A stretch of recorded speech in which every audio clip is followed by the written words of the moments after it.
Sir, pagkain. sir, may nalaman ba ni Tatay Digong, sir, na may 20 pesos rice na daw ngayon? Oh, kung istoryahan. Katawa naman po. Oh, tumawa. Sabi ko, legalize vote buying. Okay, sir. Correct yun. Correct.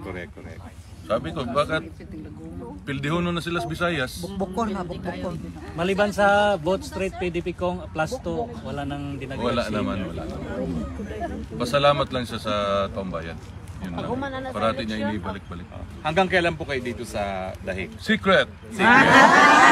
Habang nandito ka, may Korean beef nandito. Nako, baka mamaya kasi laki na tayong dalawa ko. Ano na lang kong mensahe sa mga Pilipino, buong sanlibutan na patuloy na sumusuporta sa pamilyang Duterte. Ulitin ko, maraming salamat sa pagsuporta niyo sa tatay ko, kay Bibi Inday at sa aming pamilya. Hindi ko alam kung paano sabihin yung papasalamat ng pamilya namin. Sobrang laking pasalamat talaga. Hanggang dulo. Hanggang sa dulo. Salamat. Walang iwanan. Thank you. Umulan o uminit, sir, nandito lang kami, Huwag sir. ang ginamos, kauno na natin. Yes, sir.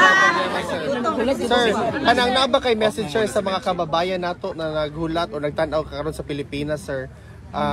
Sa umaabot na election or sa among suporta na unwavering dedication, sir? PDP laban, vote straight PDP laban, palihog. Dakong tabang sa pamilya. Thank you, sir.